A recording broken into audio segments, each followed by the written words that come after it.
സാങ്കേതിക തകരാറിനെ തുടർന്ന് ഇസ്രായേലി വ്യോമസേനാ ജെറ്റ് ലെബനനിൽ തകർന്നു വീണതായി IDF അറിയിച്ചു.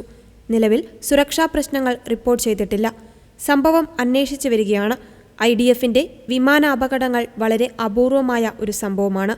കഴിഞ്ഞ ഓഗസ്റ്റിൽ പാൽമാച്ചിം തീരത്ത് ഒരു വിമാനം സാങ്കേതിക തകരാർ മൂലം കടൽ തീരത്ത് തകർന്നു വീണതാണ് ഏറ്റവും പുതിയ IDFന്റെ വിമാനാപകടം. പിന്നീട് ഈ വിമാനം IDF സേന കണ്ടെടുക്കുകയായിരുന്നു. ഏതാനും ആഴ്ചകൾക്കു ശേഷം റഫേൽ ഒരു IDF ഹെലികോപ്റ്റർ ഒരപകടത്തിൽ തകർന്നു വീണിരുന്നു. മുഖ്യ പൈലറ്റ് ഉൾപ്പെടെ 2 സൈനികർ കൊല്ലപ്പെടുകയും വിമാനത്തിലുണ്ടായിരുന്ന 7 സൈനികർക്ക് അന്ന് പരിക്കേൽക്കുകയും ചെയ്തിരുന്നു. യൂണിറ്റ് 669 സേനയ്ക്കൊപ്പം യുദ്ധകളത്തിൽ പരിക്കേറ്റ ഒരു സൈനികനെ രക്ഷിക്കുവാനുള്ള ശ്രമത്തിനിടെ അർദ്ധരാത്രിക്ക് ശേഷമാണ് അപകടം സംഭവിച്ചത്.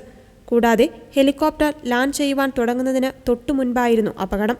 അതേസമയം ടെഹ്റാൻ ആണവായുധ പദ്ധതി ഉപേക്ഷിച്ചില്ലെങ്കിൽ ഇറാനെതിരായ സൈനിക ആക്രമണത്തിന്റെ നേതാവ് ഇസ്രായേൽ ആയിരിക്കുമെന്ന് പ്രസിഡന്റ് ഡൊണാൾഡ് ട്രംപ് മുന്നറിയിപ്പ് നൽകിയിട്ടുണ്ട്.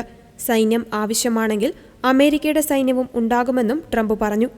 അതിൽ ഇസ്രായേൽ തീർച്ചയായും വലിയ തോതിൽ പങ്കാളിയാകും. അവരായിരിക്കും അതിന്റെ നേതൃത്വം. ഞങ്ങൾ ചെയ്യാൻ ആഗ്രഹിക്കുന്നത് ഞങ്ങൾ ചെയ്യുമെന്നും ട്രംപ് താക്കീത് നൽകി.